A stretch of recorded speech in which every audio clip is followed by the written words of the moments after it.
आप मेरे साथ कर सकते हैं, प्रोग्राम में शामिल हो सकते हैं। और प्रोग्राम में शामिल होने का तरीका ये होता है कि आप डायल करते हैं 0334 1966 966। ये हमारे राब्ते का नंबर है। आपके कॉल्स और मैसेजेस मुझे इस नंबर पर मौसूल होते हैं, मैं उनको शो का हिस्सा बनाता हूँ। सोशल मीडिया के ऊपर हमें ज्वाइन करने के लिए हमारे फेसबुक के ऑफिशियल पेजेस हैं, जी पे FM 96.6 और प्रोग्रेसिव पाकिस्तान। इन पेजेस के ऊपर आप हमें ज्वाइन कर सकते हैं, हमें देख भी सकते हैं, अपने पैगामात भी हम तक पहुंचा सकते हैं, हम उनको भी शो का हिस्सा बनाएंगे। तो जनाब बढ़ते हैं प्रोग्राम की जानिब और आज की मेहमान शख्सियत से आपको मिलवाते हैं। आज प्रोग्रेसिव पाकिस्तान में हमें ज्वाइन किया है डॉक्टर अतीक रहमान साहब ने। डॉक्टर साहब जो हम एंडोडोंटिस्ट हैं अलाइट हॉस्पिटल फैसलाबाद से। और अगर हम बिल्कुल सिंपली डॉक्टर साहब की ये तारीफ करें कि डॉक्टर साहब बेसिकली एक्सपर्टी क्या रखते हैं, तो रूट कनाल में इनकी एक्सपर्टी है। ख़ास तौर पर इनका जो मेन ऑब्जेक्टिव वो ये होता है कि दांतों को बचाया कैसे जाएगा, क्योंकि ये भी एक मिसपरसेप्शन होती है कि जब भी दांत में दर्द है तो ऐसा लगता है कि शायद अब दांत निकालना ही हल है। तो ऐसा नहीं है। तो आज हमने ख़ास तौर पर डॉक्टर साहब को दावत दी है कि हमें ज्वाइन करें। सर बहुत बहुत शुक्रिया आपका, आपने कीमती वक्त दिया आज के शो के लिए। बहुत शुक्रिया सर, आपने उनका अच्छा इंट्रोडक्शन कराया, सर टू द पॉइंट बताया कि रूट कैनाल स्पेशलिटी का क्या फायदा। जज़ाकल्लाह सर। सर टॉपिक हमने आज का डिसाइड ये किया था कि how to overcome dental anxiety. Dental anxiety में बहुत सारी चीज़ें शामिल होती हैं, तो मैं यहाँ से आगाज़ करूँगा। सबसे पहले तो आप हैं एंडोडोंटिस्ट हैं और डेंटिस्ट जो होते हैं, इन दोनों में जितने भी हमारे लिसनर्स हैं उनको फ़र्क हमें गाइड करें। लेकिन डेंटिस्ट के लिए आपको 4 साल का BDS का कोर्स करना पड़ता है किसी मेडिकल कॉलेज से, ठीक है। लेकिन अगर आपने फर्दर अपनी एक्सपर्टीज को इंक्रीज करना है, स्पेशली रूट कैनाल प्रोसीजर के अंदर या फिलिंग के अंदर, तो आपको 4 साल की मजीद स्पेशलाइजेशन करनी पड़ती है। उसमें FCPS भी आ जाता है, MDS भी आ जाता है। ये दोनों डिग्रीज पाकिस्तान के अंदर हो रही हैं। 4 साल का कोर्स होता है, जिसके बाद आप रूट कैनाल के अंदर एक्सपर्ट हो जाते हैं। सही, यानी मुश्किल से मुश्किल केस जो है आप बड़ी आसानी से उसे डील कर देते हैं। जो पहले अगर बहुत ज्यादा खराब हो गया, आपके पास रेफर किया है, सही, तो आप उस दांत को हर सूरत में बचाते हैं। उसमें ऐसे दांत भी आप हैरान होंगे आते हैं जिनकी रूट्स फ्रैक्चर हुई हैं, यानी हॉरिजॉन्टली फ्रैक्चर रूट को भी मैंने ट्रीट किया हुआ है। अच्छा, वेरी गुड। फिर दांत जो बिल्कुल खत्म है, यानी कि गम लेवल तक दांत है, क्लिनिकली आपको मुंह के अंदर विजिबल नहीं है, सही, उसे भी हमने वायर्स की मदद से आर्थोडोंटिकली एक्सट्रूड करके उसके अंदर पोस्ट या पिन लगा के पूरा दांत नया बनाया, बिल्डअप किया उसे। अच्छा, वेरी गुड। यानी हमारा बेसिक ऑब्जेक्टिव ये कि हमने दांत हर सूरत में बचाना है। सही। आजकल के दौर में एक बड़ा चला हुआ, आपने सुना हुआ डेंटल इम्प्लांट्स का। उसमें ये होता है कई लोग सिंपल दांत जो होता है, यानी उसमें थोड़ा सा कीड़ा लगा है, केरीज है, उसे निकाल के डेंटल इम्प्लांट लगा देते, यानी एक तरह से बिजनेस बन चुका है। तो हमारा फोकस ये जो नेचर ने हमें चीज दी है उसे हमें बचाना बहुत जरूरी है। बिल्कुल। इसकी मैं मिसाल ये दूंगा, देखिए हमारी फिंगर है, उंगली अगर खराब हो जाए, गल जाए, तो नहीं हम उसे काट के नकली लगवा लेंगे। हमारी हर सूरत कोशिश यही होगी, हमारे जिस्म का एक हिस्सा, एक ऑर्गन है, इसे प्रिजर्व करना चाहिए। बिल्कुल डॉक्टर साहब, एक मिसपरसेप्शन है बहुत सारी हैं। फिर मुझे मैं ये कहूँगा कि शायद सोसाइटी का स्टिग्मा है। जैसे अभी इंट्रोडक्शन में मैं बता रहा था कि दांतों से मुतालिक जब भी कोई बात होती है तो हमें ऐसा क्यों लगता है कि हम दांतों की ट्रीटमेंट की वजह सर इसको निकाल दें, ये निकालने को इतना एम्फेसाइज किया जाता है। असल में डेंटिस्ट भी इतनी एफर्ट नहीं करते। निकालना तो आपको पता है स्ट्रेट फॉरवर्ड है, इंजेक्शन लगाया दांत निकाल दिया, और उसके बाद जो लगाएंगे उन्होंने फायदा भी, प्रॉफिट भी ज्यादा होता है। बिल्कुल सही। जबकि इस मामले में रूट कैनाल ट्रीटमेंट बड़ा एक कम्प्लेक्स प्रोसीजर है, बड़ा मेहनत वाला, हार्ड वर्किंग वाला, उसमें थोड़े पैसे भी कम बचते हैं कंपैरेटिवली। लेकिन मेरा यही है कि पेशेंट का फायदा देखना चाहिए। बिल्कुल सही है, पेशेंट का फायदा भी और इंटरेस्ट भी जो रिक्वायर कर रहा है। अच्छा, इसमें भी मुझे लगता है कि सर काउंसलिंग बहुत ज्यादा रिक्वायर। जी, बहुत ज्यादा जरूरी है। हर एक पेशेंट को पता ही ना हो, जबकि शदीद दर्द उसकी पहली प्रायोरिटी यही होती है उसका दांत निकल जाए, बस दर्द से आराम हो जाए। बिल्कुल। अभी आपकी एफर्ट है, आपने उसे कैसे कन्विंस करना है, कैसे उसकी काउंसलिंग करनी है कि हम आपका दर्द भी खत्म करेंगे और दांत भी बचा रहे हैं। सर अपग्रेडेशन की अगर हम बात करें, हम डेंटिस्ट्री की ओवरऑल बात करते हैं, तो उसमें आपको लगता है कि आज के दौर में अपग्रेडेशन किस हद तक हुई है? और अगर आपकी फील्ड में, आपकी डोमेन को डिस्कस करें, तो उसमें पेनलेस ट्रीटमेंट वो क्या मुमकिन है आज के दौर में? आजकल तो ट्रीटमेंट बहुत आसान हो चुके हैं। इससे ये कि जब भी हम इंजेक्शन लगाते हैं, उसकी जो नीडल्स हैं, तो बड़ी फाइन नीडल्स आ गई, जिससे आपको प्रिक करते भी पता नहीं लगता। नीडल से पहले हम टॉपिकल जेल लगा लेते हैं, एनेस्थीसिया जो होता है, यानी ऊपर का आपका म्यूकोजा, जब मांस आम जुबान में वो आपका नम हो जाता है, फिर आप बड़ी फाइन सी नीडल होती है जिससे आप प्रिक करके इंजेक्शन लगाते, पेशेंट को फील ही नहीं होता। सर ट्रीटमेंट के हवाले से दो चीजें बड़ी मैटर करती हैं, जो भी हम शो से पहले भी बात कर रहे थे कि एक साइड पे कोई एक ऐसा नौजवान है जिसने बड़ी एफर्ट की है, उसने बीडीएस किया है, उसके बाद वो एफर्ट करके स्पेशलाइज की तरफ जाएगा। दूसरी साइड पर वो सबऑर्डिनेट है या असिस्टेंट है जिसने सिर्फ एक्सपीरियंस लिया है बट उसके पास डिग्री नहीं है, वो इन टेक्निक्स को बहुत बखूबी समझता है, लोगों का शायद उसके ऊपर एतमाद भी बढ़ जाता है क्योंकि उसकी एक्सपर्टी लेवल अच्छी है। तो ये चीज किस हद तक कंट्रोल होनी जरूरी है? इसमें तो गवर्नमेंट को इस चीज को देखना चाहिए ना। हेल्थ केयर कमीशन का दायरा गवर्नमेंट ने बनाया हुआ है, लेकिन वो भी इस चीज को नहीं करता इतना। यानी वो उसके ऊपर जाए, उन्हें पकड़े, उन्हें अरेस्ट करे, उन्हें इस क्लिनिक को सील करे, तो वो चीज आजकल के दौर में नहीं है। उन्हें फ्री हैंड दिया, वो फ्रीली अपना क्लिनिक, बल्कि मेन रोड्स पे, फैसलाबाद की जो मेन रोड्स पे उन्होंने क्लिनिक, उन्हें डर खौफ ही कोई नहीं है। उसमें भी एतमाद की बात है ना, तो शायद पेशेंट का एतमाद उधर इसलिए बनता है। इस चीज में ना मैं थोड़ा सा डेंटिस्ट को भी ये बात मशवरा देना चाहूंगा, अपनी कम्युनिकेशन स्किल स्ट्रॉन्ग करें। अच्छा, हमारी कम्युनिकेशन स्किल थोड़ी सी वीक है इस मामले में। यानी अगर आपके पास एक पेशेंट आता है, ठीक है, आप उसे डेंटल चेयर पे फौरन लिटा देते हैं और ट्रीटमेंट शुरू कर देते हैं, ठीक है, यानी उससे पहले थोड़ा सा उससे डिस्कस कम्युनिकेट करना चाहिए, उसकी काउंसलिंग करनी चाहिए, उसकी अनसर्टेनिटी को खत्म करना चाहिए। अब उसे नहीं पता उसका क्या ट्रीटमेंट है, आपने लिटा लिया, इंजेक्शन लगाए शुरू हो गए, और दरम्यान उसे पेन शुरू हो गया, वो दोबारा आपके क्लिनिक पे नहीं आएगा, क्योंकि आपने पहले उससे मेंटली तैयार ही नहीं किया कि आपके साथ क्या प्रोसीजर होना है, आपको किसमें पेन हो सकता है, नहीं हो सकता है, इसकी क्या कॉम्प्लिकेशन है। बिल्कुल सही, पहले ये सारा कुछ डिस्कस कर लेना चाहिए, पेशेंट का कंसेंट लेके फिर शुरू करना चाहिए। यहाँ तो कंसेंट भी नहीं लगता। अच्छा, मुझे लगता है उससे पहले माइंडसेट बनाना बहुत जरूरी है। इसे ये कहते हैं रिड्यूस अनसर्टेनिटी, वो बेयकीनी की जो कैफियत है, उसे क्या पता क्या उसके ट्रीटमेंट होना है। ये रोड के ना लिया फॉर एग्जांपल, उसे नहीं पता कि रोड्स को क्या करना है, रोड्स को तोड़ना है, क्या करना है, यानी ड्रिल कर रहे हैं रोड्स के अंदर तक, तो थोड़ा सा उससे काउंसलिंग बहुत जरूरी है। सर, दो वर्ड्स बड़े पेशेंट के लिए ना अहम होते हैं, एक एंजाइटी का जिसको हम अभी डिस्कस कर रहे हैं, दूसरा फोबिया का कि वो डरते हुए डेंटिस्ट के पास जाएगा नहीं।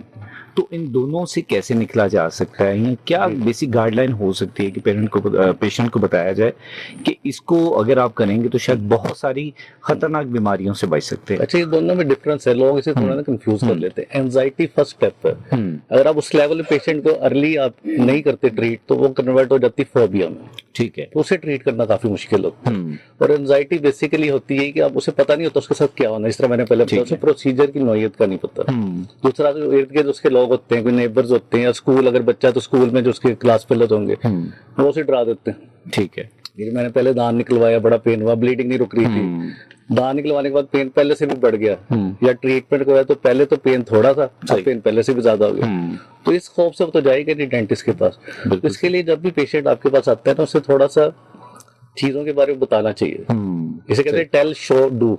बिल्कुल सही, यानी उससे दिखाओ तो सही क्या चीज है। या अगर उसका कोई रिश्तेदार का ट्रीटमेंट हो रहा है तो उससे पास खड़े होकर दिखा, जिसे कहते हैं मॉडलिंग, यानी उसके सामने ट्रीटमेंट हो रहा है, ठीक है, उसको तो दिखाया जाए कि ये हो रहा है, उसे पेन ही नहीं हो रहा, बड़े कंफर्टेबल एनवायरनमेंट में और बड़ा कंफर्टेबल ट्रीटमेंट करवा रहा है, तो इससे भी उसे थोड़ा ना तसल्ली हो जाती है पेशेंट। इस तरीके से फोबिया को खत्म किया जा सकता है। सही। डॉक्टर साहब, दांत में दर्द की कौन सी ऐसी अलामात हो सकती हैं जो बहुत खतरनाक भी साबित हो सकते हैं, जिनका शायद हमें इल्म नहीं होता? सबसे खतरनाक तो ये देखिए, जब आपके मुंह में एकदम स्वेलिंग हो जाती है, पस पड़ जाती है, बल्कि कई तो गम से दांत के से येलो कलर की पस आ रही होती है, उसके अंदर बड़े खतरनाक किस्म के बैक्टीरिया जो यूनिकली ओरल कैविटी में, मुंह के अंदर ही होते हैं। जब ब्लड के अंदर शामिल होकर जाएंगे तो हार्ट की डिजीज भी करते हैं, स्ट्रोक, फालिज जैसी चीज कर सकते हैं, और भी कई ऐसी बीमारियां जो आपको पहले नहीं थी, लेकिन दांत की इन्फेक्शन से आप उसमें मुब्तला हो गए। सही है, तो ये सबसे खतरनाक चीज है, इसलिए फौरन अपने डेंटिस्ट को कंसल्ट करना चाहिए जब भी आपकी एकदम स्वेलिंग हो जाए, सही, या पस आ रही हो ना, वो बड़ी डेंजरस चीज है आपको। सही। डॉक्टर साहब, दांतों की सफाई के हवाले से तरीकाकार इतना क्लियर इसलिए नहीं होता कि मैसेजेस बहुत सारे आते हैं, अब तो आज तो सोशल मीडिया भी है। ये वैसे आपने बहुत ही अच्छा सवाल किया, कि मैं रोज इस चीज पर स्ट्रेस देता हूँ कि इतनी महंगी महंगी कंपनीज हैं, टूथपेस्ट बनाने वाली, टूथब्रश बनाने वाली, टूथ पाउडर आजकल तो कम यूज होता है, लेकिन कभी किसी ने ना टेक्निक नहीं बताई। बिल्कुल ऐसे ही है कि आपने किस तरह ब्रश, कौन सा टूथब्रश होना चाहिए और किस तरह दांतों को साफ करना चाहिए। सही है। इस तरह पेशेंट की मैं स्केलिंग कर देता हूँ, सफाई कर दी दांतों की, स्केलिंग कर दी, पॉलिश कर दी, और महीने बाद दोबारा मेरे पास आ जाता है कि मेरे दांत वैसे ही, उसकी वजह से दांत साफ करेगा तो होंगे, उसे ब्रशिंग टेक्निक ही नहीं पता। ठीक है, तो इसके लिए हमारे मॉडिफाइड बास टेक्निक करते हैं, जो नाम हमारी टर्मिनोलॉजी, उसमें होता है कभी भी हॉरिजॉन्टल ब्रशिंग नहीं करनी, हमेशा वर्टिकल करनी है, 45 के एंगल पे ब्रश को तिरछा करके ना ऊपर से नीचे की तरफ अपने दांतों को अच्छी तरह साफ करना। सही है। इनिशियली लेयर होती है, उसे कहते हैं डेंटल प्लाक, बड़ी नरम सी चिपचिपी सी स्टिकी लेयर होती है। अगर आपको से 1-2 दिन ब्रश प्रॉपर ना करें तो वो कैलकुलस या टार्टर के अंदर कन्वर्ट हो जाती है, जो कंक्रीट की तरह होता है। फिर आपको डेंटिस्ट के पास जाके स्केलिंग करवानी पड़ेगी, हजारों रुपए भी लगेंगे, और वो साइकिल चलता रहता है। सही। कई पेशेंट आप हैरान हो गए ऐसे कि हर महीने बस स्केलिंग के लाए होते हैं। अच्छा। तो वो भी एक नुकसानदेह, इंस्ट्रूमेंटेशन एक जगह की हो रही है, बिल्कुल सही, बार बार हो रही है, तो उसका तो नुकसान। डॉक्टर साहब यही मैसेज सेम बच्चों के लिए भी बड़ा अहम है। जी जी, बच्चों में ज्यादातर इश्यू होता है डाइट का। जो छोटे बच्चे हैं वो फीडर पीते हैं, बॉटल बेबी सिंड्रोम, आजकल नई टर्मिनोलॉजी अर्ली चाइल्डहुड केरीज कहते हैं। यानी आप देखें कि मैं एक 2.5 साल के बच्चे की पल्पोटमी कहते हैं उसे, ट्रीटमेंट रूट कैनाल की तरह का बच्चों में पल्पोटमी होता है। 2.5 साल के बच्चे की मैंने की है। अच्छा। और मैंने वो टेक्निक जो आजमाई है ना, उसमें डिस्ट्रैक्शन, यानी उसके हाथ में मोबाइल पकड़ा दिया जिसको अपनी पसंद की कोई भी चीज देख रहा है, गेम भी खेल रहा है, और साथ साथ उसका ट्रीटमेंट। ठीक है। लेकिन अब देखें ना 2.5 साल क्या उम्र होती है, उधर से उसका काम स्टार्ट हो गया, अर्ली चाइल्डहुड के। उसमें हमें ना डाइट को बहुत देखना है, ज्यादा मीठे का इस्तेमाल नहीं करना चाहिए, हर खाने के बाद कुरली करनी चाहिए, आपकी टूथपेस्ट के अंदर फ्लोराइड लाजमी होना चाहिए। सर बहुत छोटे बच्चे जिनका जैसे भी आप जिक्र कर रहे हैं उसमें अमूमन ये होता है, कई बच्चे ऐसे देखें जिनके दांत खत्म हो जाते हैं, सिर्फ उनकी वो रूट्स दिखाई देती हैं, और ये अपर में ज्यादा होती है फीडर की वजह से। अच्छा। नीचे वाले दांतों को आपकी जुबान टंग कवर कर लेती है, ऊपर वाले होते हैं डायरेक्ट एक्सपोजर होता है, जो फीडर के अंदर आपने दूध के अंदर चीनी भी डाली होती है ऊपर से, उसमें स्वीट भी मुतासिर कर रही है उन्हें। दूध के अंदर लैक्टिक एसिड होता है, प्लस आप शुगर ऐड कर दें तो डबल काम होता है, दांत जल्दी खराब होता है। सर स्कूल गोइंग बच्चों के लिए इसकी फ्रीक्वेंसी हमें थोड़ा सा गाइड करें, क्या हो सकती है दांतों की सफाई के हवाले से, क्योंकि यहाँ पे भी परसेप्शन होती है कि जी रात को नहीं करें, आपने सुबह उठ के करना है, कि लोग कहते हैं नहीं रात को भी करें सुबह भी करें, ये कंफ्यूजन क्यों है? ये यूनिवर्सिटी जो लेटेस्ट आजकल चल रहा है ना, रात सोने से पहले और सुबह नाश्ते से पहले, ये भी बड़ी एक यूनिक चीज है। बिल्कुल, ये कई डेंटिस्ट को भी इस बात का पता है, वो भी कहेंगे नाश्ते के बाद बात करें। हाँ। क्योंकि नाश्ता जब हम करते हैं उसमें कुछ ना एसिडिक चीजें होती हैं, ठीक है, जिससे एनामल जो दांत की बाहर वाली सतह है वो सॉफ्ट हो जाती है, उसके बाद डायरेक्ट ब्रश करेंगे तो वैसी बियर उसका हो जाएगी। सही। तो रिकमेंडेड ये है कि रात सोने से पहले और सुबह नाश्ते से पहले, अगर आपने नाश्ते के बाद करना है तो कम से कम आपको 30 मिनट्स वेट करना पड़ेगा। ठीक है, उसके बाद आप करें। सर कुछ पेशेंट्स ऐसे होते हैं, शायद अब आजकल तो बच्चों में भी बहुत ज्यादा कंप्लेंट्स है कि जब ब्रश किया जाता है तो साथ ही मतली आती है, मुकम्मल तरीके से ब्रश नहीं कर पाते। टेक्निक्स में फर्क होता है या टाइमिंग का फर्क होता है? ये तो नॉर्मल, अगर आप देखें ना ऊपर वाले जो दांत होते हैं लास्ट वाले, उधर पैलेट जो ताल्लुक करते हैं, वो जगह एरिया वैसे कुदरती तौर पे सेंसिटिव होता है। ठीक है। और जरा सा ब्रश आपका टच हो जाए तो उससे थोड़ा बहुत आ सकता है।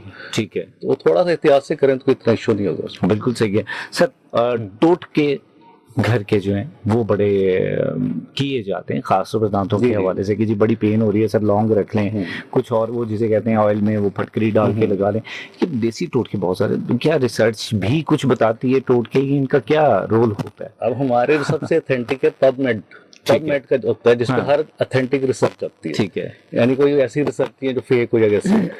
तो उसमें कुछ चीजें ऐसी हैं जो ऑथेंटिक है, कुछ ऐसी है जो खतरनाक है। अब खतरनाक कैसे हैं, जैसे लोगों को दांत में दर्द हुआ वो तेजाब तक दांत के ऊपर लगा देते हैं। सही। अच्छा। ये जो नेल पॉलिश वो लगा लेते हैं। अच्छा। यानी ऐसी खतरनाक चीजें जो आपके मुंह के लिए नुकसानदेह है। यानी दांत का दर्द तो चलो सही हो ना, वो अगला मुंह उसका सारा गल जाता है, वो नया काम शुरू हो जाता है उसके बाद। सही है।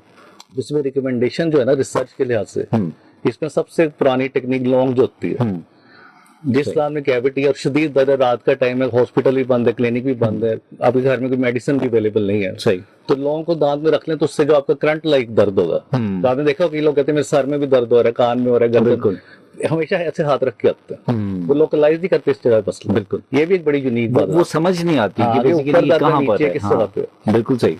जैसे वो लॉन्ग रखेंगे तो फौरन ये वाला करंट वाला जो है ना वो सही उनका हो जाएगा। सर वो टेम्परेरी सोल्यूशन, टेम्परेरी है, बाद में नेक्स्ट टाइम डेंटिस्ट को चेक करवाएं, उससे ट्रीटमेंट करवाएं, वरना अगर वो इसी चीज को करते रहेंगे तो दांत टूट टूट के खत्म हो जाएगा, तो फिर अल्टीमेट निकालना पड़ेगा। जब कभी किसी को दांतों में दर्द हो, गम्स में, जैसे आपने कहा हाथ रखा पता नहीं लगा कहाँ पे दर्द हो रही है, ऐसे में वेरी फर्स्ट स्टेप क्या होना चाहिए? क्योंकि बाज़ वक्त ऐसा होता है कि डॉक्टर्स के पास नहीं जाया जा सकता। जैसे अभी हम बात कर रहे थे कि सर जब भी रात को लेटते हैं तो तभी दांतों में दर्द जाता है, तो उस टाइम पे अक्सर डॉक्टर्स के साथ कोऑर्डिनेशन नहीं हो पाती, तो हमारे पास वेरी फर्स्ट स्टेप क्या होगा उस टाइम पे? एक तो सबसे आसान आपके देखे ना हॉट सेलाइन रिंसेस है, नीम गर्म पानी में नमक डाल के आप कुर्लियां कर सकते हैं। ये बुक्स में भी लिखा है, बड़ा पुराना एक तरीका है, लेकिन जो ब्लड प्रेशर के मरीज हैं उनके लिए साल्ट नुकसानदेह वो नहीं कर सकते, उसके अलावा बाकी सारे से सेफली यूज कर सकते हैं, उसका फायदा है। दूसरा मैंने इस तरह बताया कि लौंग का इस्तेमाल है, या लौंग का ऑयल मिल जाता है या घर पड़ा हो तो उसे कार्टन पे लगा के दांत के अंदर रखें तो उससे इमीडिएटली आपको रिलीफ मिल जाएगा वक्त तौर पे। बिल्कुल सही। मुझे आपको पता है हर घर में मेडिसिन तो अवेलेबल नहीं ना होती है, अगर मेडिसिन पैनाडोल या पैरासीटामोल अवेलेबल है तो वो सेफली आप यूज कर सकते हैं। बिल्कुल सही है सर। कॉमनली कुछ मिस्टेक्स अक्सर की जाती हैं,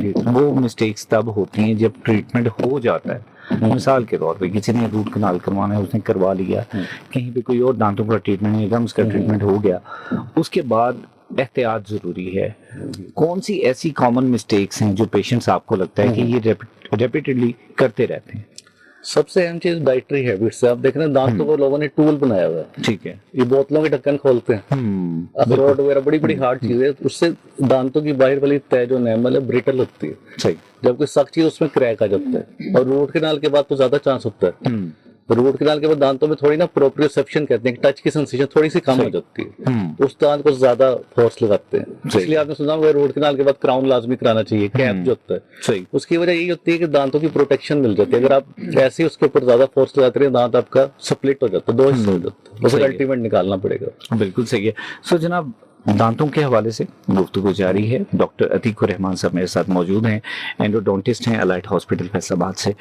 चूंकि टॉपिक बहुत आम है और ये वो सवाल हैं जो कॉमनली पूछे जाते हैं कि जी इनके बारे में हमें गाइड किया जाए, और इसमें बहुत सारी ऐसी कॉमन मिस्टेक्स हैं जो बीइंग ए पेशेंट हम करते हैं।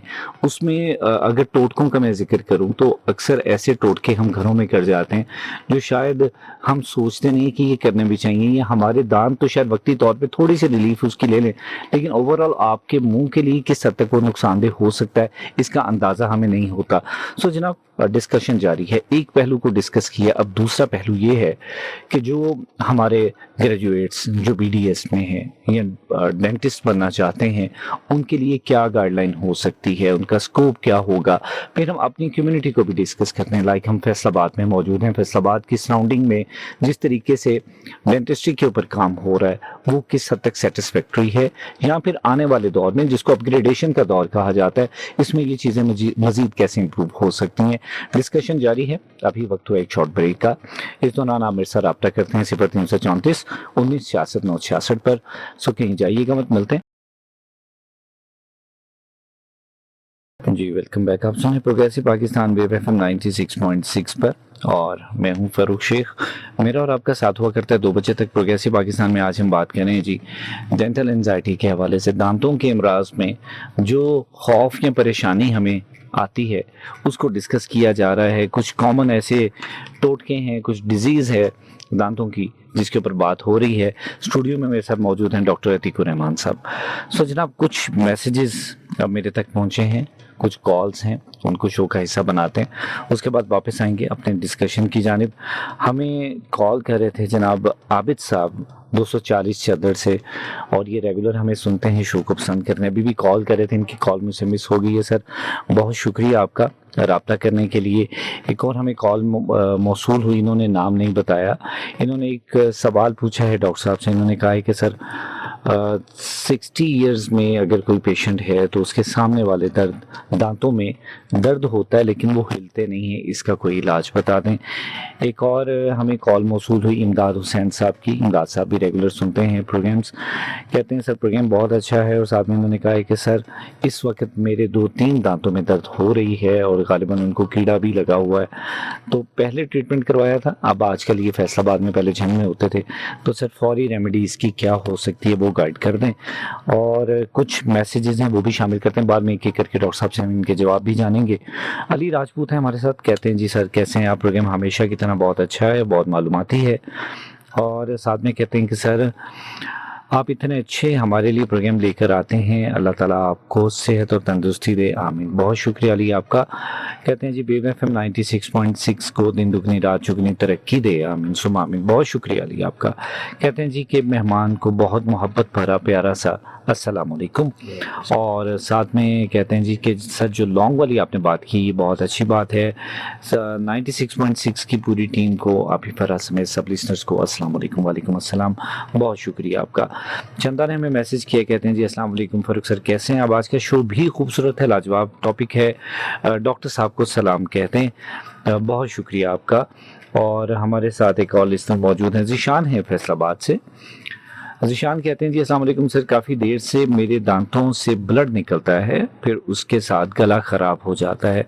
मैं बहुत सारी टूथपेस्ट भी इस्तेमाल की हैं लेकिन कोई फ़र्क नहीं महसूस हो रहा, इसका कोई इलाज बता दें। तो जनाब ये कुछ मैसेजेस मेरे तक पहुँचे थे और अब जैसे जैसे मैसेजेस आते जाएंगे वैसे वैसे शो का हिस्सा बनते जाएंगे, क्योंकि वक्त आपको पता है महदूद है। और डॉक्टर साहब के साथ चूंकि डिस्कशन भी है, अब आपके कुछ सवाल भी हैं वो भी हमने जाने। एक दफ़ा रिपीट कर देता हूँ, प्रोग्राम में शामिल होने के लिए आप रब्ता करें 0334 1966 966 पर। सर जो मैसेजेस अभी आए वन बाय वन उनको डिस्कस कर लेते हैं। जैसे अभी लास्ट मैसेज था, ज़ीशान साहब ने मैसेज किया और ये कहते हैं कि सर मेरे दांतों से ब्लड निकलता है, उसके बाद गला ख़राब हो जाता है, मुख्तलिफ टूथपेस्ट को भी चेंज करके देखा लेकिन कोई फ़र्क नहीं पड़ता। सो ब्लड निकलना क्या इतना कैजुअल ट्रीट किया जा सकता है या इसके लिए कोई स्पेसिफिक ट्रीटमेंट होनी चाहिए? इसके बारे में रिसर्च बड़ी एक इंटरेस्टिंग चीज देखिए, अगर आपकी आंखों से खून निकल रहा है तो आप इसे नेग्लेक्ट कर सकते हैं, बिल्कुल नहीं कर सकते, इमरजेंसी बिल्कुल। लेकिन आपके जो गम्स से मसूड़ों से खून निकल रहा है, आप यूजुअली उसे इग्नोर कर देते हैं। सालों के साल ही चलता रहता है, आप उसे लिफ्ट ही नहीं कराते, सही, उसका ट्रीटमेंट नहीं करवाते, डेंटिस्ट के पास नहीं जाते। सो बेसिकली गम्स की सोजिश होती है, जिंजिवाइटिस कहते हैं। तो सिंपल अगर आपने ब्रशिंग टेक्निक सही कर लें, जिस तरह मैंने बताई मॉडिफाइड बास टेक्निक, ऊपर से नीचे की तरफ वर्टिकल डायरेक्शन में, तो उससे इंप्रूवमेंट आ सकती है इनके अंदर। ठीक है, बिल्कुल सही। डॉक्टर साहब, सेल्फ मेडिकेशन और सेल्फ ट्रीटमेंट ये हमारे अंदर एक आम रवाज है कि किसी ने कोई एक पेन किलर खाई है तो यार मुझे भी वही दे दें, शायद फर्क पड़ जाएगा। क्या बॉडीज इस तरह से एक्सेप्ट करती हैं चीज़ों को? इन चीज़ों का बहुत बड़ा नुकसान है। अच्छा, कई पेशेंट्स का किडनी फेलियर हो चुका है। अच्छा। जो रेगुलर पेन किलर ले रहे थे, एक डेंटल फोबिया था कि डेंटिस्ट के पास नहीं जाना, घर बैठ के खुद ही ट्रीटमेंट करी जाना है उसका। तो पेन किलर से आपकी किडनी पे बड़ा इफेक्ट पड़ता है। किडनी फेलियर हो, बाद में डायलिसिस जाना पड़ा। सही है, यानी वो 2-3 साल से 4 साल से सिर्फ पेन किलर ली जा रहे थे।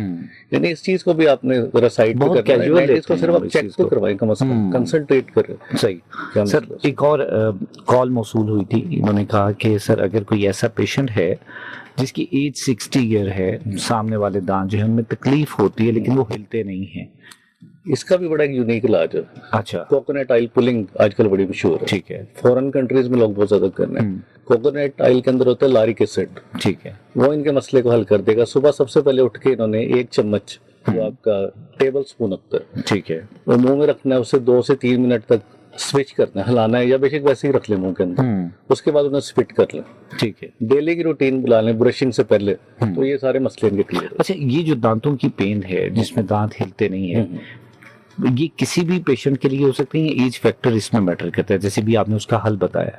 बेसिकली इसमें ब्रशिंग टेक्निक का इश्यूज आता है, एज का फैक्टर कम होता है। ठीक है। यदि अगर आप कोई हार्ड ब्रश यूज कर रहे हैं, उससे भी ट्रामा होता है, आपके गम्स इन्फ्लेम्ड होते हैं। ठीक है। अगर दांत हिलते नहीं तो इन्हें सिंपल जिंजिवाइटिस होगा। उससे अगली स्टेज होती है पेरियोडोंटाइटिस, पायरिया, उस पे दांत आपके हिलते हैं। अभी अर्ली स्टेज में इनका रिवर्सिबल इजीली सही हो जाएगा। सर इमदाद हुसैन साहब हमारे साथ थे, इन्होंने कहा कि सर मेरी इस वक्त 2-3 दाढ़ों में कीड़ा लगा हुआ है। सो मैं पहले तो इनकी बात सुन के थोड़ी सी मुझे हैरानी हुई कि एक आध हो तो बंदा ट्रीटमेंट की तरफ जाता है, इनकी 2-3 है। सेकंड इन्होंने कहा कि सर अब उसको दिखाया था पहले, वो ट्रीटमेंट हुआ, ठीक होगी, अब दोबारा फिर हो रही है, इंस्टेंट क्या होना चाहिए वो गाइड करते हैं। और नो डाउट परमानेंट ट्रीटमेंट में तो स्पेशलाइज या किसी डॉक्टर के पास जाना जरूरी है। इस पे भी नई रिसर्च जो है गार्लिक पेस्ट पे है। अच्छा। गार्लिक के अंदर एलिसिन होता है, ठीक है, बड़ा स्ट्रॉन्ग एंटीबायोटिक, नेचुरल है, कोई आपको साइड इफेक्ट्स नहीं होगा उसका।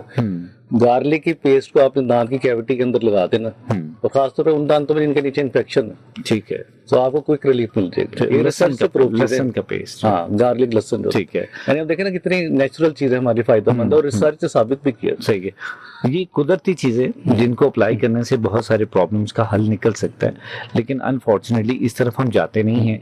एक और हमें मैसेज मौसूल हुआ है, तसद्दुक है हमारे साथ फैसलाबाद से, कहते हैं सर मैं ज्यादातर मसवाक इस्तेमाल करता हूँ, उससे कोई नुकसान तो नहीं होता?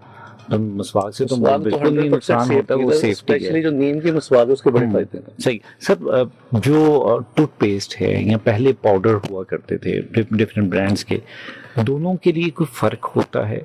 असल में टूथ पाउडर जो पहले चलते हैं उसके अंदर एब्रेसिव्स बहुत ज्यादा थे, रगड़ने वाले ज़रात, उससे आपके दांत सेंसिटिव हो जाते थे, माइक्रोस्कोपिक उसमें डिप्रेशन से बन जाते थे। उससे जो अच्छे खासे दांत बाद में आपको हर टाइम ठंडा गर्म लग जाएगा, इसीलिए उससे आहिस्ता आहिस्ता आप देखें ना, नहीं मार्केट में आपको नजर नहीं आउट हो गया, बिल्कुल सही पेस्ट है। नजर आएगी। और वो भी वो सिलेक्ट करनी चाहिए जिसके अंदर एब्रेसिव्स कम हो, वरना कई पेस्ट ऐसी आप एक दिन करें तो अगले दिन आपके लिए खाना खाना मुश्किल हो यानी जाता इतने है। ज्यादा उन्होंने एब्रेसिव्स डाले। सही। सर अब आते हैं, चूंकि वक्त बड़ा महदूद है, दूसरे साइड पर आते हैं गाइडलाइन की तरफ। बच्चों के लिए, ग्रेजुएट्स के लिए, डेंटिस्ट्री का शुबा मुंतखब करने वालों के लिए बेसिक ऑब्जेक्टिव क्या होना चाहिए? क्योंकि अमूमन ये होता है कि जो बच्चा एफएससी करता है उसके बाद उसने ये सोचना है कि मुझे एमबीबीएस करना है, मुझे डॉक्टर ही बनना है। बीडीएस की तरफ एक तो रुझान कम जाता है, दूसरी बात ये कि हमें स्पेशलाइज्ड करने के लिए पैसा से बाहर निकलना पड़ेगा। सो क्या बेसिकली होना चाहिए उसके लिए? डेंटिस्ट्री ज्यादा अच्छा फील्ड है, टेक्निकल फील्ड है। अब इसमें देखिए ना, थर्ड ईयर के अंदर ही हमारा क्लिनिकल वर्क शुरू हो जाता है, जिसमें दांत निकालना, एक्सट्रैक्शन है, दांतों की सफाई, स्केलिंग है, दांत बनाने का जो अमल होता है, डेंचर्स की फैब्रिकेशन है। तो बड़ी अर्ली हम इस चीज को कर लेते हैं, इसलिए। लेकिन मेरा ये कहने का मकसद है कि स्किल पे ज्यादा स्ट्रेस करें। ठीक है। यानी 4 साल में जो पढ़ना है वो तो आपने पढ़ लिया है, लेकिन आप अपनी स्किल पे जो प्रैक्टिकल वर्क है ना उस पर ज्यादा तवज्जो दें। और डेंटिस्ट का एक बहुत बड़ा एडवांटेज है, जैसे ही आपने बीडीएस किया है, हाउस आप किए 1 साल के, आप आराम से क्लिनिक खोल के आप अच्छा अर्न कर सकते हैं। ठीक है। एमबीबीएस की निस्बत उन्हें तो मस्ट है आजकल के दौर में। स्पेशलाइजेशन के बगैर सिंपल एमबीबीएस का तो सर्वाइवल ही नहीं है। बिल्कुल सही। क्योंकि बीडीएस अच्छा अपना क्लिनिक अच्छी जगह पे अच्छा सेटअप बनाए तो उसका अच्छी खासी अर्निंग हो जाती है। स्किल्स के ऊपर एम्फेसाइज तो करना पड़ेगा, लेकिन उसके साथ साथ अगर कोई कामयाब डेंटिस्ट बनना चाहता है उसके लिए कोई ऐसी स्पेसिफिक स्किल्स जो आपको लगता है कि ये हो तो फिर तो कमाल है?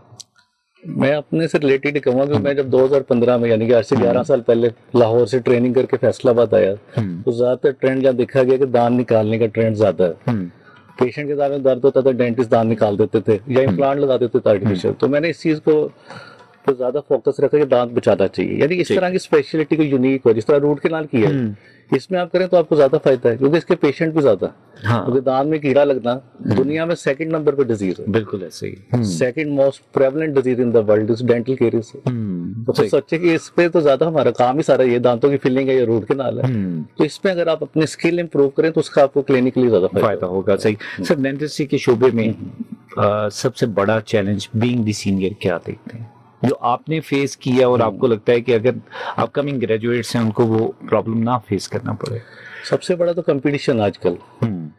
उसके लिए आपको सोशल मीडिया को लाजमी टच करना चाहिए, यानी आप जो भी प्रोसीजर कर रहे हैं, या सिंपल आप ब्रशिंग टेक्निक अगर देखते हैं वो आप किसी भी इंस्टाग्राम पे, फेसबुक पे, यूट्यूब पे आप लोगों को बताएं कि प्रॉपर आपने किस तरह ब्रश करना है, कौन सा टूथब्रश होना चाहिए, कैसी पेस्ट, बेसिक से लेके बाकी प्रोसीजर आपको दिखा, जो आप कर रहे हैं सही, वो आप उन्हें दिखाएं कि दांतों की स्केलिंग कैसे होती है, कोई उसमें पेन नहीं होता, बल्कि आपके दांत पहले से बेहतर हो जाते हैं, हिलना भी कम हो जाते हैं। ये सबसे बड़ा एडवांटेज है। यानी अगर दांत निकालते पेनलेस डेंटिस्ट्री आप कर रहे हैं, आपने इंजेक्शन लगाया, पेशेंट को फील नहीं हुआ, और आपने बड़े आराम से दांत निकालते, उससे पेशेंट का भी फोबिया भी खत्म होगा। इससे सही है। जो अनसर्टेनिटी ना कि पता नहीं क्या मेरे साथ होना है, वो चीज क्या हो गया, बहुत बेहतर है। डिटर्मिनेशन लेवल बड़ा मैटर करता है, खास तौर पे जब आप एफएससी के बच्चों को देखते हैं मेडिकल के, तो हमें लगता है कि ये बच्चे अब चूंकि डॉक्टर्स बनना चाहते हैं, उस ट्रैक पे आना चाहते हैं, उनके लिए खास डिटर्मिनेशन रिक्वायर्ड होती है।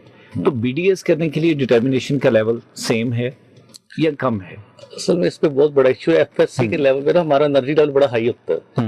जो लोग उससे मेंटेन करके आगे चलते जाते हैं वो तरक्की बहुत ज्यादा कर लेते हैं। जो उधर एडमिशन के बाद रुक जाते हैं कि हमारा बस एडमिशन हो गया, हम डॉक्टर बन गए, चाहे बीडीएस हो चाहे एमबीबीएस हो, वो फिर इतनी तरक्की नहीं करते। यानी वो जो आपका एक फ्लो बना होता है ना हार्ड वर्किंग का, पढ़ने का, वो अगर कंटिन्यू रहे फिर तो लेवल ही आपका बहुत हाई लेवल। बिल्कुल सही है। सर, जितने भी लिसनर्स हमें सुन रहे हैं, व्यूअर्स देख रहे हैं, बहुत सारे मैसेजेस भी मौसूल हुए हैं, क्या पैगाम देना चाहेंगे खास तौर पे डेंटल एंजाइटी को सामने रखते हुए? इसका सिंपल सा सबसे पहले तो ये ना, अपनी केयर आपने खुद कर दी है। पहली बात जो प्रिवेंटिव मेजर होता है, यानी रात सोने से पहले, सुबह नाश्ते से पहले ब्रश लाजमी करें। टूथपेस्ट के अंदर फ्लोराइड, बल्कि उससे भी एक नेक्स्ट लेवल की चीज है जो यूरोपियन कंट्री में बहुत यूज हो रही है, ज़ाइलिटॉल के नाम से। उससे आपके दांतों में कीड़ा ही नहीं लगेगा, सिंपल सी बात। अच्छा। अपनी डाइट को अच्छा करें, डाइट के अंदर मीठे का इस्तेमाल कम करें। अगर आपने मीठा खा भी लिया उसके बाद आप कुरली करें, क्योंकि दांतों पे जो लगा रह जाता है उससे एसिड बनता है और दांत आपके डीमिनरलाइज हो जाते हैं, कीड़ा लगने का अमल स्टार्ट हो जाता है। बिल्कुल। तो अपनी केयर पहले तो आपने खुद करनी है। चलो अगर हो गया मसला तो आप जस्ट डेंटिस्ट एक दफा चेक लाजमी करवाएं। सही है। इसकी बड़ी एक अहम बात इसमें जो मैंने देखी है क्लिनिकली, तो जुबान पे छाला निकलना आम सी बात, आपको कोई इतनी बड़ी बात नहीं। लेकिन अगर 15 दिन के बाद भी वो छाला या अल्सर परसिस्ट करे तो ओरल कैंसर हो सकता है। अच्छा, सही है। कई पेशेंट मैंने देखे और मैंने डायग्नोज करके उनकी बायोप्सी करवाई तो कैंसर निकला था। ओह। और वो कहते नहीं नहीं हमने लौंग लगाया तो लग गया, कोई ऐसी चीज लगाई है, कोई चीज हमें फंगस लग गया, हमें चोट लग गई। लेकिन मैंने उन्हें इस चीज पे कन्विंस किया कि ये मसला सिंपल नहीं है, 15 दिन से ज्यादा हो चुके हैं, बायोप्सी करवा के अर्ली स्टेज पे बच गए, वरना तो कैंसर होता है फैल जाता है जिस्म में, बिल्कुल ऐसे। और वो आखिरी स्टेज को तो हाथ ही कोई नहीं लगाता, ट्रीट ही कोई बिल्कुल नहीं सही, बिल्कुल सही। डॉक्टर साहब बहुत शुक्रिया आपका, आपने कीमती वक्त दिया आज के शो के लिए। सो जनाब ये था आज का प्रोग्रेसिव पाकिस्तान, और बहुत ही सैर हासिल गुफ्तगू रही, बहुत कुछ सीखने और समझने को मिला, ख़ास तौर पर डेंटिस्ट्री के हवाले से जो जनरल क्वेरीज हैं उनको भी डिस्कस किया। आप तमाम लोगों का भी बहुत शुक्रिया जिनके मैसेजेस मौसूल हुए, जिन्होंने कॉल्स की, शो को पसंद किया, अपने सवाल हम तक पहुँचाए। सो इसी तरह आप हमें बताते रहें तो मज़ीद कोशिश करेंगे कि नए से नए और मुनफरिद टॉपिक के ऊपर बात की जाए और एक बेहतरीन किस्म की गाइडलाइन आप तक पहुँचाई जाए।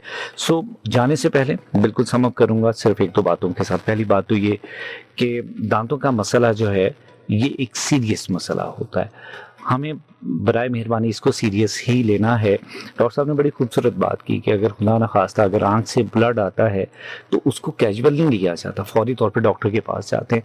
तो अगर दांतों से, मसूड़ों से अगर खून निकलेगा तो उसको इतना कैजुअल ट्रीट क्यों किया जाएगा, तो उसको भी थोड़ा सा कंसिडर करें।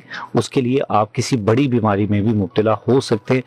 सेकेंडली, अगर कोई आपको दांतों का मर्ज है तो उसको इतना प्रिवेल ना करें, उसको इतना लंबा मत लेकर चलें कि वो किसी और बीमारी में मुब्तला हो जाए। जैसे अभी डॉक्टर साहब कैंसर का जिक्र करें कि बाज़ औक़ात ये होता है कि छोटा सा एक मुंह में छाला भी कहीं बन जाता है, बहुत देर तक बना रहता है, और हम उसको बड़ा ऑर्डिनरी सा मामूली तरीके से उसको ट्रीट करते हैं कि कोई बात नहीं, छाला ही तो निकला है, लेकिन वो मीनवाइल मुंह का कैंसर भी बन सकता है, उसमें ऐसे भी बैक्टीरियाज होते हैं। तो इस चीज़ की केयर भी बहुत ज़रूरी है। और वेरी लास्ट एंड फाइनल, जो सेल्फ रेमेडी है वो मत करें, अपने आप चीज़ों को, अपने आप टोटकों को, देखा देखी मेडिकेशंस को अपने ऊपर अप्लाई ना करें।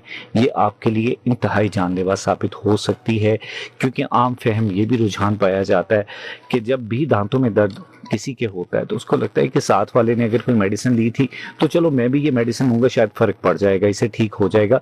तो ऐसा नहीं होता। मैं हमेशा कहता हूँ कि हम इंसान हैं, हमारा बॉडी मैकेनिज़्म, हमारा पूरा इंटरनल स्ट्रक्चर जो है वो दूसरे से मुख्तलिफ है।